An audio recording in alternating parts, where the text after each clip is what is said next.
South Carolina, Nikki the governor, is taking on Secretary Napolitano. Why? Well, in South Carolina, some businesses use E-Verify to review workers' immigration status. Governor Haley wants state officials to check up on businesses to make sure they're compliant. But the DHS, it says no. Governor Haley just sent a harsh letter to Secretary Napolitano to push her to permit state investigators to access the E-Verify documents. Governor Nikki Haley joins us now. Good evening, Governor. Hi, Greta. How are you? I'm very well. So I have a copy of this letter that you've sent Secretary of Homeland Security, Janet Napolitano. And in the first paragraph, you make it very plain that you're not happy with her, that you've tried to contact her a number of times. And you say that she's busy. You understand that, but you're disappointed that she's not responding to you. What's up? You know, I think she owes me a response.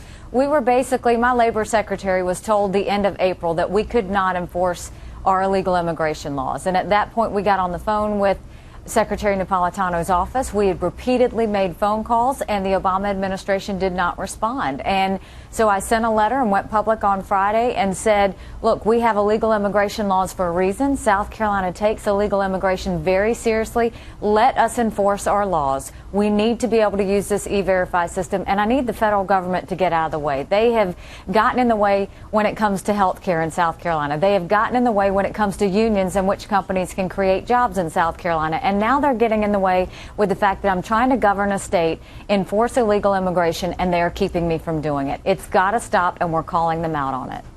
Well, I don't want to put any more fuel on the fire, but you might also remember that in Arizona on another immigration law is that the way that they fought Arizona on its particular law, whether it's constitutional or not, will be determined by the Supreme Court. But they said that immigration was a national issue, and they very much wanted Arizona to get out of it. So to the extent that they're not helping you enforce their law is curious.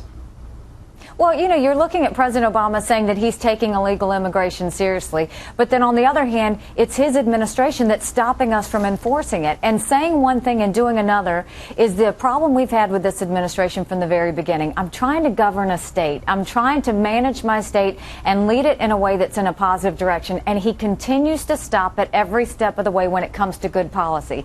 And we're not going to be quiet about it. This is something we take seriously in South Carolina. I'm going to be loud about it. I need to be able to enforce legal immigrants in South Carolina and make sure that our businesses are handling that accordingly. And they owe South Carolina a response as to why they're keeping us from doing that.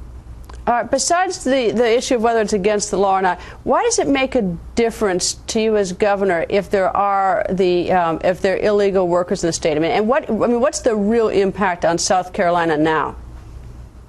Well, you know, you have to go back to the heart of the principle of this country. I am the daughter of immigrant parents, and they came here legally. They paid their time, they paid their price, and they are offended by those that come here illegally. We are a country of laws.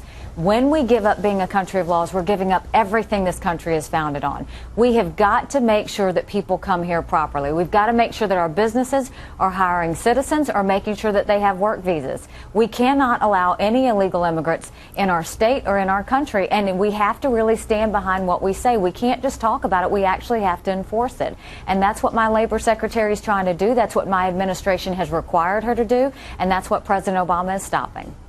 Well, it seems to me that there are two issues. One is the fact is that you ought to be able to communicate with the federal government on an issue like this. I mean, Secretary Napolitano and the administration should get back to you, and I see in your letter that it's replete with examples of what you've tried to do. That's the first thing. The second thing is that you want to use this E-Verify system to check up on businesses.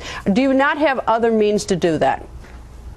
Well, you know, E-Verify is it's a credible way of checking for verification for legal immigrants. But let's be clear, I'm not asking for date of birth. I'm not asking for any sort of numbers or identification that would compromise these people. What we're saying is show us the E-Verify summary that's by last name only. So if you tell me you hired Douglas, Walker, and Smith, you know, show me the summary sheet that says that you E-Verified them. And that's what the Homeland Security